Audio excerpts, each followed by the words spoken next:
So hello students, today we are going to study social science of class 6th chapter first.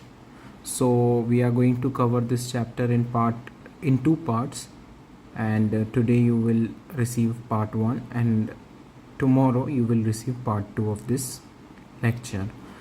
So the first chapter is when, where and how. I request all of you to take out your books along with me and point out side by side.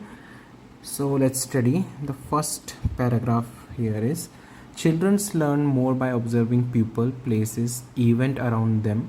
Ravi, a student of class 6th, returned home from a long vacation and told his friend all about the historical period and monuments he saw at Madhya Pradesh. The discussion on historical event monuments among Ravi and his friend got very lively. They came to the conclusion that by studying history we can learn about things, that history is a part, why they happened, and also something about the people involved. So it is means a student of class 6th, Ravi, visited Madhya Pradesh and was discussing among his friends about the importance of history in our life. Okay, so what we are going to study today? So everything about history, so where the history came from, or the things related to the history, or how history came from, or how it is important for us, why it is important for us, and important things about it also. So the first thing is, what is history? What is history? So history traces all aspects of the course of human civilization. Civilization is the time the human is lived, means a period of a time where a particular human have survived is called civilization. So history traces all aspect of a course of human civilization since the earliest time. Over the year, the world has been divided into many countries which differs from each other in ways in which they live.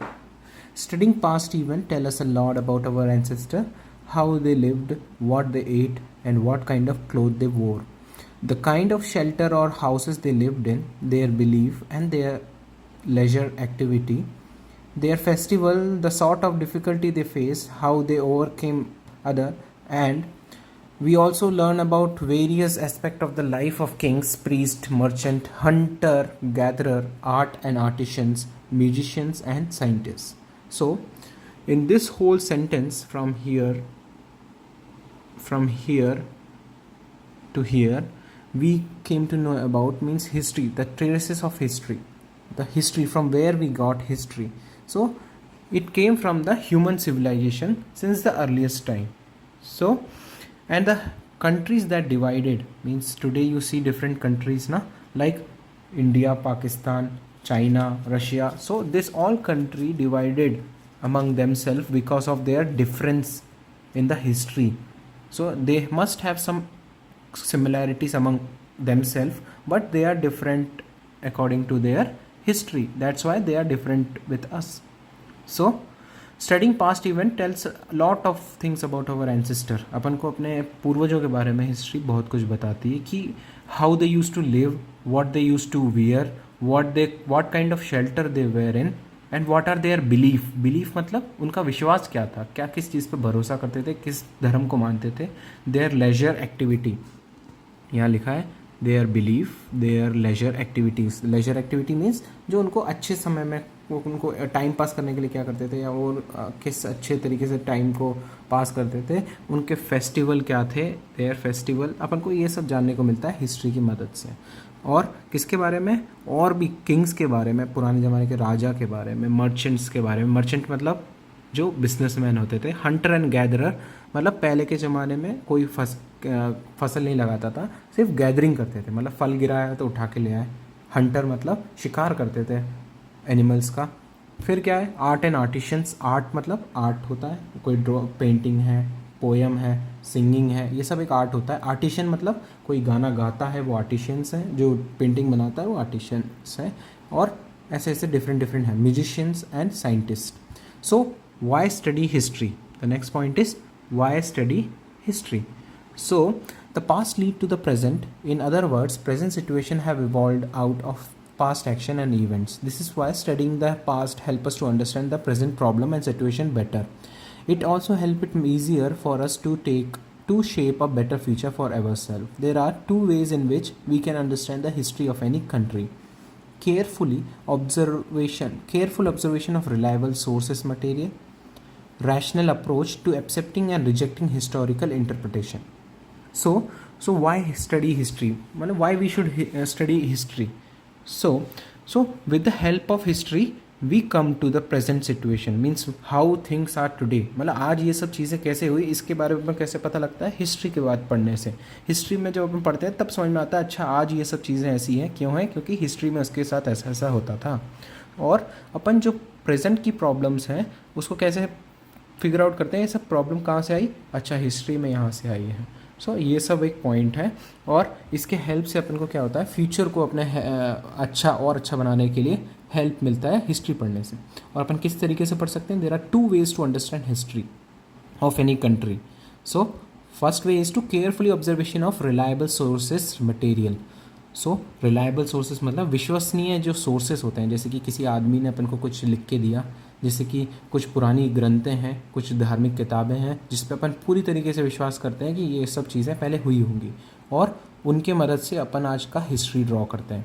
ठीक है. फिर क्या है? Second क्या है? Rational approach to accepting और rejecting historical interpretation. सो rational approach मतलब क्या होता है कि किसी चीज़ के बारे में अपन खगोल के देखना कि आने मतलब ये चीज़ ऐसी है तो है क्यों, और पुराने ज़माने में यदि ये चीज़ लिखी है तो क्या ये सच है. तो वो चीज़ों को अपन ऐसे करके अपन हिस्ट्री के बारे में और भी पढ़ सकते हैं. So next line is how does one get hold of reliable sources material. This is done by excavating old historical site. We unearth, dig up various objects such as potsherd, unbaked and baked bricks, jewelry, etc. Relics, old remain like this give us valuable information about the people who used to use this product, how these objects were made, the circumstances people lived in, and what the various section of society did for living, their outlook of life, type of government, etc. History is simply a record of king and queen, but it also throw light on the life of different group of people. For example, the life of king and queen were different from the life of merchant, farmer and herder. Even today, people of different group and community follow different practice and custom in different part of the country. So here मतलब अपन से पूछेंगे कि आप history के बारे में कैसे, आपको सोर्सेस मिलते कहाँ से हैं? तो हमें कहाँ से मिलते हैं? हम इसको एक्सकवेशन करके निकालते हैं. मतलब ज़मीन के अंदर कुछ कुछ चीज़ें होती है जो समय के साथ ज़मीन के अंदर दफन हो जाती हैं. तो अपन को क्या करते हैं? अपन को पता लगता है अरे यहाँ पे बहुत सारे हिस्टोरिकल चीज़ें जमा है, तो अपन वहाँ पे क्या करते हैं? गड्ढा खोद के अपन एक्सकवेट करते हैं. एक्सकवेट मतलब गड्ढा खोदना. ठीक है. सो उसमें से अपन क्या क्या निकालते हैं? अपन को बहुत सारी चीज़ें मिलती हैं, जैसे कि पॉटशर्ड्स मिलते हैं, अनबेक्ड बेक्ड ब्रिक्स मिलते हैं मतलब ईंटें मिलती हैं, पॉटशर्ड मतलब मटके मिलते हैं, ज्वेलरी मिलती है और ऐसे खूब सारी चीज़ें मिलती हैं. सो रेलिक्स जो यहाँ पे लिखा है एक वर्ड है रेलिक्स. रेलिक्स मतलब पुरानी चीज़ें, मतलब अवशेष जो होते हैं.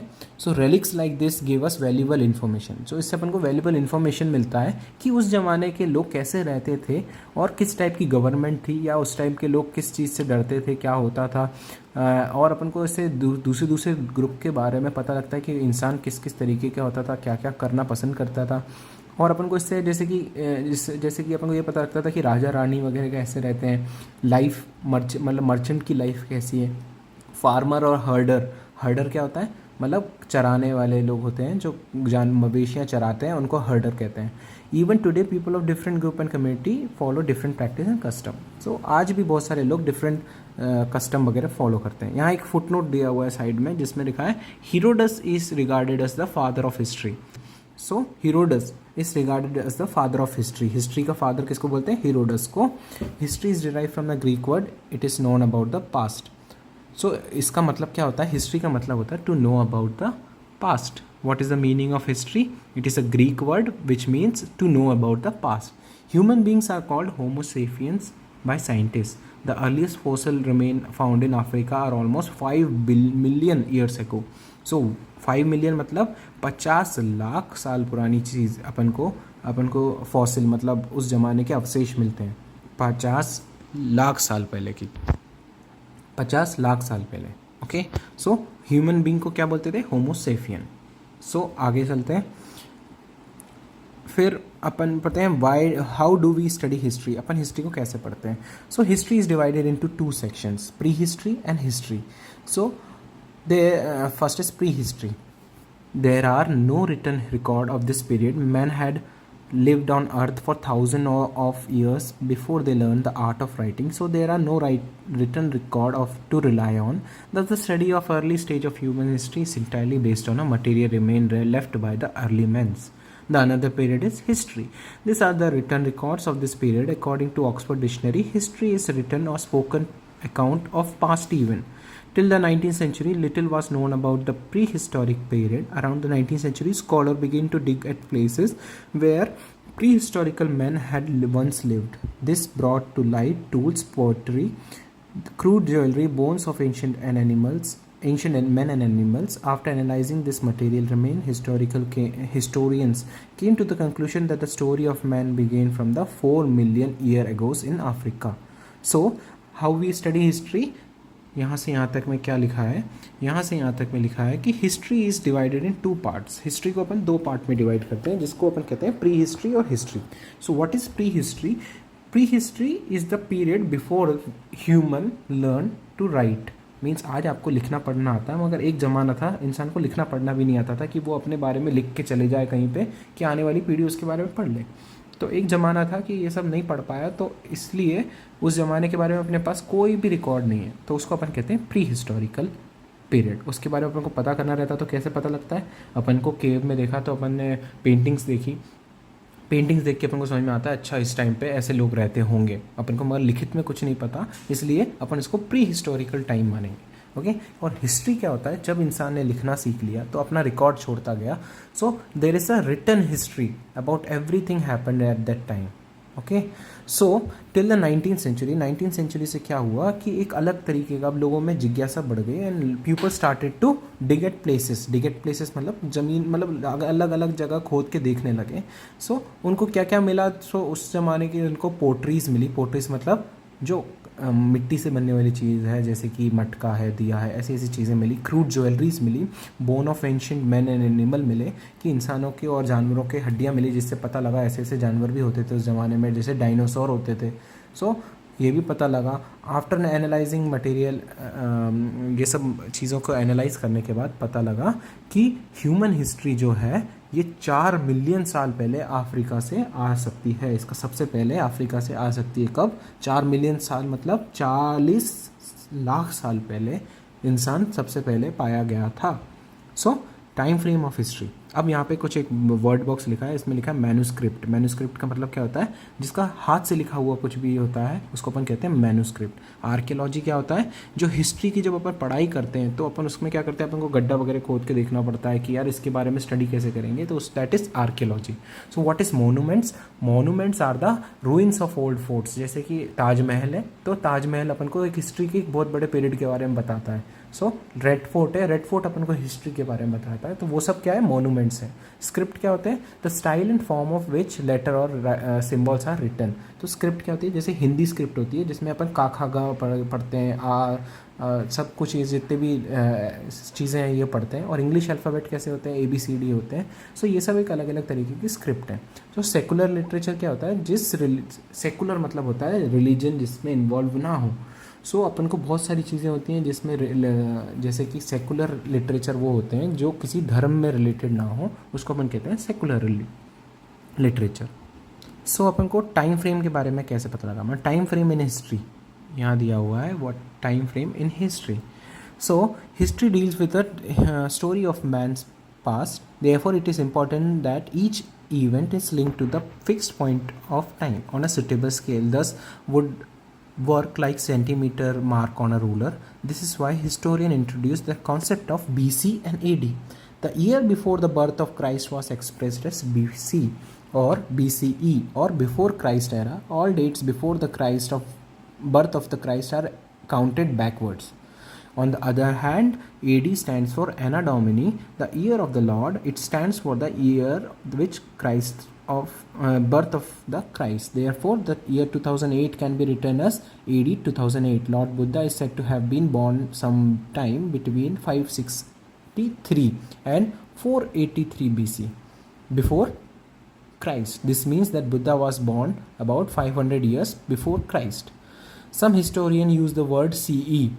Some historians use word like CE instead of AD and BCE instead of BC. The letter CE stands for Common Era and BCE for Before Common Era. सो अपन को टाइम फ्रेम क्या होता है हिस्ट्री में, अपन को पता करना पड़ेगा यार कि ये टाइम कब है, ये कौन से टाइम में हुआ, ये कौन से टाइम में हुआ. तो ये कैसे काम करता है, एक स्केल की जैसे काम करता है. जो आपके पास बैग में स्केल होगा तो उसके जैसा काम करता है. तो अपन क्या करते हैं कि हिस्ट्री को अपन ने जो भी टाइम फ्रेम है उसको 2 पार्ट में वर्ल्ड ने डिवाइड कर दिया. एक को बोला BC, उसका मतलब है बिफोर क्राइस्ट, मतलब क्राइस्ट जीसस क्राइस्ट के जन्म से पहले की बातों को उनने बोला, उसको हम आगे लगा देंगे BC. और जीसस क्राइस्ट के बाद, जन्म के बाद जो चीज़ें हैं इसको हम बोलेंगे AD मतलब एनो डोमिनी. एनो डोमिनी का मतलब होता है the year of the Lord, मतलब इस साल जीसस का जन्म हुआ. और इसके बाद जो भी अपन लिखते हैं वो उसके प्लस में हो जाता है. ठीक है. BC जब अपन लिखते हैं, बिफोर क्राइस्ट लिखते हैं, तो अपन साल उल्टे लिखते हैं. ठीक है. जैसे कि ये स्केल आपको दिख रहा है यहाँ पे, तो ये है BCE, मतलब आज अपना क्या चल रहा है, आज अपना चल रहा है 2021. ठीक है. आप वापस जाते जाओगे तो अभी ये कहाँ पहुँच गए अपन, 100 AD. अभी क्या चल रहा है 2021 AD. ठीक है. सो अब क्या चल रहा है 100 AD. सो एक पॉइंट होगा जब वहाँ पे 0 पे पहुँच जाएंगे अपन. ठीक है. So that is AD. अब इस 0 के बाद अपन जाएंगे तो सब जो समय होगा वो उल्टा अपन लिखेंगे, मतलब जो टाइमर होगा उसको अपन उल्टा लिखेंगे. जैसे अब 100 ईयर्स और बैक में, फिर 200 ईयर्स, फिर 500 ईयर्स, फिर 5000 ईयर. ओके. फिर अपन उसको उल्टा पढ़ेंगे. 0 के बाद अपन 1 स्टार्ट करेंगे, पीछे से 1 स्टार्ट नहीं होगा. ठीक है. सो यहीं से सब कुछ स्टार्ट होगा, उल्टा गिनती चालू हो जाएगी. तो अपन कभी भी अपन बात करेंगे तो बिफोर क्राइस्ट के बारे में जब भी बात करेंगे तो यहाँ पे उल्टा चालू हो जाएगा काउंटिंग. और आज के टाइम तो जैसे आप जानते हैं 2021 है, तो हमें ये पता है कि AD के बाद 2021 साल आज बाद अपन यहाँ पे पहुँचे हैं. सो ये आपको समझ में आ गया होगा. सो आगे बढ़ते हैं. तो next is the geographical framework. So just like any other country in the world, Indian history Indian history and development over the year had been influenced by her geography. The Himalayan ranges separate India from Central Asia and Western Asia, but there are several passes in the mountain regions, the Khyber Pass, the Bolan Pass, etc. In the past, many tribes across over the India through this mountain pass. Below the mountain ranges lie the great plains of the Indus and Gangas. These plains are very fertile. In the beginning, there were dense forests in this region. As more and more people settled down on this fertile plain, small settlement grew in this clearing cut in the forest. This became village and later evolved into town. सो अपन कहाँ से कहाँ तक पढ़ रहे हैं, ये portion को अभी अपन समझते हैं कि यहाँ लिखा क्या है. जो अब अपना जो हिस्ट्री है वो अपन ने देखा कि कैसे डिवाइड होती है. अब अपन को देखना है कि जियोग्राफी क्या होती है. जियोग्राफी मतलब जो ज़मीन से जुड़ी हुई चीज़ें होती है, अर्थ से जुड़ी चीज़ें होती हैं. तो अपन ये देखेंगे कि इसमें क्या क्या डिफरेंस होता है. तो एक सब्जेक्ट क्या है, हिस्ट्री है, जिसमें अपन हिस्ट्री के बारे में, पास्ट के बारे में पढ़ते हैं.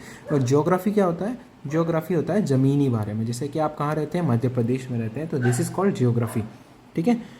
तो जियोग्राफी के बारे में अपन पढ़ते हैं तो क्या होता है कि अपनी इंडिया की जो जियोग्राफी है उसमें एक सबसे बड़ा क्या चीज़ है, अपने पास हिमालयन रेंजेस. जैसे कि ये मैप में आप देख रहे हैं, हिमालयन रेंजेस है. क्या है, हिमालयन रेंजेस. सो ऐसा है, जाते हुए ऐसा एक हिमालय है अपने पास, हिमालय की पर्वतें हैं. ठीक है. 2-3 श्रृंखला में ऐसे करके हिमालय की पर्वत यहाँ पे बनी हुई हैं. सो इन पर्वतों के बीच में क्या होता है कि जब ये पर्वतें ऐसे बनी रहेंगी, ऐसे ऐसे बनी रहेंगी, तो इसका मतलब ये होगा कि कोई आदमी यहाँ से इस साइड से इस साइड नहीं जा पाएगा. मगर कभी कभी क्या होता है, इन पर्वतों के बीच में थोड़ा थोड़ा गैप होता है जिससे अपन इस साइड से इस साइड जा सकते हैं. उसको अपन बोलते हैं माउंटेन पास. तो उसको अपन बोलते हैं माउंटेन पास. और यहाँ पे वही पासों के बारे में लिखा हुआ है कि ऐसे कुछ पास हिस्ट्री में मौजूद थे जिसके वजह से यहाँ से अपन वहाँ जा सकते हैं. उसका नाम था खाइबर पास, द बोलन पास. ओके. फिर क्या होता है, in the past many tribes, मतलब बहुत सारे ट्राइब्स मतलब क्या होते हैं जो. ट्राइब क्या होता है, ट्राइब एक ऐसी एक कम्युनिटी होती है जो एक जैसा बिलीव रखते हैं, एक साथ विश्वास रखते हैं, एक जैसा विश्वास रखते हैं, और वो लोग इकट्ठे रहते हैं. ठीक है. उसको अपन कहते हैं ट्राइब्स. तो पहले ज़माने में कुछ ट्राइब ने क्या किया, इंडिया में ऐसे क्रॉस करके, यही माउंटेन से क्रॉस करके इंडिया आए. ठीक है, यहाँ पे खाइबर पास है, उसको ऐसे क्रॉस करके इंडिया आए वो लोग, ठीक है। सो यहाँ पे वो इंडिया आए और इंडिया में रहे, फिर सेटल हुए और यहाँ पे उन्होंने अपना जगह बना लिया। फिर ये अपन ने देखा कि यहाँ पे क्या है भाई, यहाँ पे है माउंटेन, हिमालयास है, यहाँ पे 3 जगह यहाँ ऐसे हिमालय है। फिर हिमालय के बाद क्या है, ये जो एरिया है इसको अपन कहते हैं Ganga and Yamuna plain. So Ganga and Indus plain, Indus भी है यहाँ पे और जाओगे तो ये इंडस है, यहाँ यमुना भी है और गंगा भी है, तो इसको अपन सब मिला के कहते हैं गंगा एंड इंडस प्लेन, ठीक है। यहाँ पे क्या था, इसको कहते हैं हिमालय। उसके बाद इसको क्या कहते हैं, इस रीजन को कहते हैं अपन plane, Gangetic plain. So plane मतलब यहाँ पे अपन को पूरी नदियाँ मिलती हैं, सबसे मेजर नदियाँ यहाँ मिलती हैं और ये एरिया बहुत फर्टाइल रहता है, ठीक है। और यहाँ पे बहुत सारे, अब जब नदियाँ रहती हैं तो बहुत सारे पेड़ भी रहते हैं, तो बहुत बढ़िया फॉरेस्ट रहता है। और यहाँ पे क्या हुआ, इस ज़माने में जब पानी था तो लोग बहुत ज़्यादा सेटल हुए। जब पहले ज़माने के जो लोग थे जो पानी के पास रहना पसंद करते थे, क्योंकि वहाँ पे पानी भी था, पेड़ भी था, लकड़ी भी मिल जाती थी जला के खाना बनाने के लिए, तो लोगों ने यहीं इस प्लेन के पास रहना पसंद करा।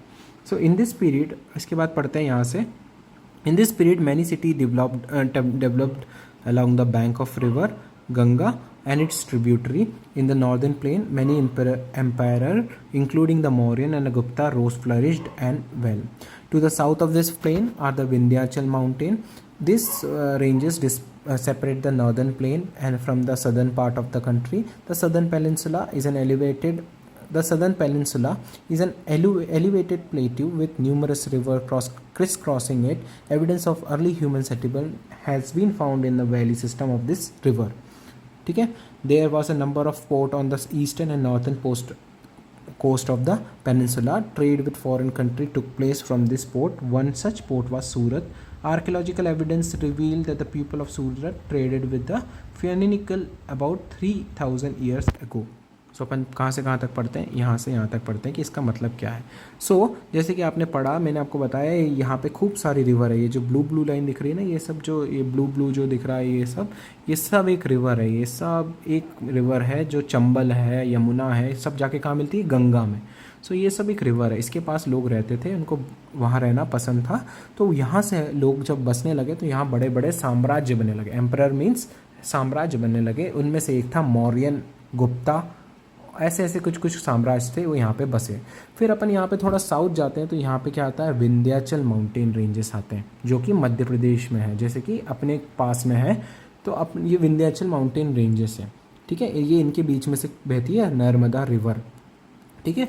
सो ये विंध्याचल रेंजेस भी यहीं पे ही है मध्य प्रदेश में, ठीक है। सो इन सब रीजन का बताएं तो विंध्याचल जो रीजन है ये अब इंडिया को 2 पार्ट में डिवाइड कर देता है। ये जो विंध्याचल रेंज है ये इंडिया को 2 पार्ट में डिवाइड कर देता है। ऊपर के पार्ट को अपन कहते हैं नॉर्थ और नीचे को कहते हैं साउथ, ठीक है। साउथ इंडिया, नॉर्थ इंडिया पड़ा है तो वहीं से आया है, यहाँ से आया है, ठीक है। 2 पार्ट में डिवाइड कर देते हैं। सो यहाँ से अपन जो सदर्न पार्ट है, जो साउथ का जो पार्ट है, ये एक बहुत ही अनोखा पार्ट है, क्योंकि यहाँ पे जो ज़मीन है ये बहुत उठी हुई है। सो इसको अपन क्या कहते हैं, प्लेट्यू मतलब जहाँ ज़मीन थोड़ी उठी होती है उसको अपन कहते हैं प्लेट्यू। यहाँ पे जो नदियाँ होती हैं एक दूसरे से काट के निकलती है, जैसे कुछ यहाँ से निकल रही है, कुछ यहाँ से निकल रही है, फिर कुछ यहाँ से निकल रही है, यहाँ से निकल रही है, यहाँ से निकल रही है, यहाँ से निकल रही है, फिर यहाँ से निकलेगी, ऐसे करके खूब एक दूसरे को काटते हुए निकलती है, ठीक है। और यहाँ पे क्या होता है, खूब सारे पोर्ट्स हैं। पोर्ट्स मतलब क्या होता है, जहाँ से शिप आके लैंड करती है, जैसे कि गुजरात, यहाँ कोच्चि, यहाँ बेंगलोर, यहाँ गोवा, यहाँ मुंबई और यहाँ विशाखापट्टनम, यहाँ वेस्ट बंगाल और यहाँ पे उड़ीसा, और ऐसे करके खूब सारे पोर्ट्स यहाँ पे होते हैं जहाँ पे शिप आके लैंड करती, शिप आके पार्क हो जाती है अपनी, और यहाँ पे अपन ट्रेड कर सकते हैं। तो इन्हीं शिप की वजह से अपन खूब सारी जगह पे ट्रेड कर सकते थे। वैसे इंडिया के सबसे पहले पोर्ट में से एक कहाँ पे, सूरत, ठीक है। इस एरिया में एक सूरत जो गुजरात में है, वहाँ पे कहते हैं पोर्ट, सबसे पहले पोर्टों में से एक पोर्ट है। और अपन जब बोलते हैं पेनिनसुला क्या होता है, तो पेनिनसुला का मतलब होता है जो एरिया जहाँ पे 3 साइड से अपन को पानी से घिरा होता है, उस एरिया को अपन क्या कहते हैं, पेनिनसुला। सो इंडिया एक पेनिनसुला है, क्योंकि इंडिया 3 साइड से पानी से घिरा हुआ है। एक यहाँ पे किससे, बे ऑफ बंगाल से, जैसे ये नाम लिखा है, यहाँ अरेबियन सी से, और यहाँ इंडियन ओशन से, Indian Ocean, Arabian Sea of Bay of Bengal, इन 3 जगह से अपन घिरे हुए हैं, इसलिए अपन क्या है, पेनिनसुला है। सो अब क्या है, over the year despite natural barrier like mountain, next यहाँ से पढ़ रहे हैं जैसे despite natural barrier like mountain, river, desert, etc., people started traveling all over the subcontinent. Trade probably began with people of one tribe came into contact with those of other tribes and wished to exchange their product. Throughout, people traveled from one part of the subcontinent to another. Men and women moved in search of livelihood, and some people traveled to discover new and exciting place. As a result, all this led to sharing of idea between people of different parts. So यहाँ पे क्या हुआ, यहाँ पे जब लोग बसने लगे तो यहाँ पे माउंटेन भी थे, डेजर्ट भी थे, बहुत सारी चीज़ें थी. यहाँ से लोग ट्रैवल करने लगे. अलग अलग ट्राइब मैंने क्या बोला था, एक कम्युनिटी होती है लोगों की जो एक जगह रहती है, एक जैसा विश्वास रखती है और एक दूसरे के साथ रहना पसंद करती है. सो ये ट्राइब जो होते हैं ये लोग इधर से उधर जाते थे, एक दूसरे के सामान को एक दूसरे को बेचते थे. सो इससे अपन को पता लगता है कि यहाँ पे ट्रेड होता था. ट्रेड मतलब एक दूसरे से के लिए आपने कुछ बेचा और किसी से कुछ खरीद लिया, दैट इज़ ट्रेड. फिर क्या होता था, यहाँ पे लोग जाते थे इधर से उधर, अपने जानवरों को लेके जाते थे चारा के लिए, खुद के लिए भी जाते थे, खुद के खाने पीने के लिए जाते थे इधर से उधर, और इससे अपन ने नई नई जगह को खोजा. सो अब अपन पढ़ेंगे क्या, names of the land. Our country has different names like India, Bharat, Hindustan.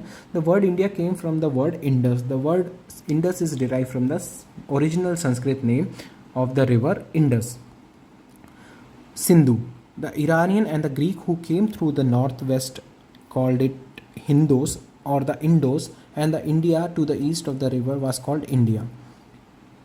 In course of time, the country came to be known as India in Greek and Hind in Persia. The name Bharat or Bharatvarsha was given to the country after the name of an ancient tribe, the Bharata, which on later word Hindi became Hindustan. सो आज ये भी अपन यहाँ तक ही पढ़ेंगे. तो मैं आपको इसका मतलब बताऊँ. सो अपना जो इंडिया का नाम है ये 2-3 नाम है, जैसे कि आपने पढ़ा होगा, अपन इंडिया को इंडिया भी बोलते हैं, भारत भी बोलते हैं और हिंदुस्तान भी बोलते हैं. तो ये सब नाम कहाँ से आया. सो इंडिया का नाम जो अपन बोलते हैं, इंडिया जो नाम था, इंडिया नाम आया इंडस रिवर से. जैसे कि आपको मैंने बताया एक रिवर है यहाँ पे, इसका नाम क्या है, इंडस. सो इंडस पहले ज़माने में यहाँ इंडिया पूरा यहाँ तक एक इंडिया होता था, बहुत दूर तक ये सब मिला के इंडिया होता था. सो यहाँ ये पहले पाकिस्तान अलग नहीं था, इंडिया सब एक ही था.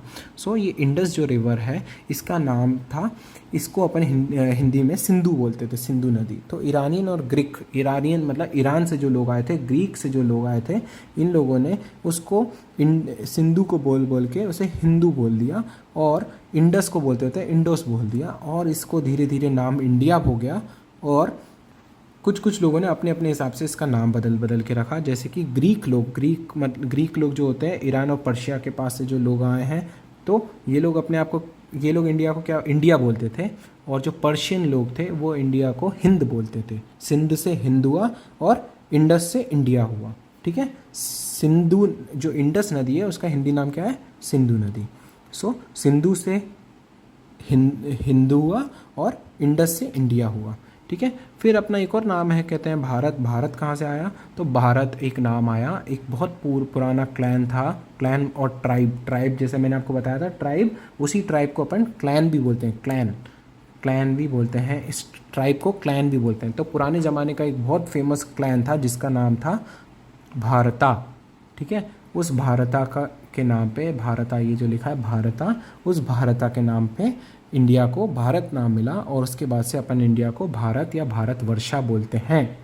ठीक है, सो with this we came to the end of the part 1 of this video. So in next lecture we will study part 2. Till then you have to read the part once again, this whole thing till starting to the end once again, and if you have doubt regarding anything, ask in our group. Thank you.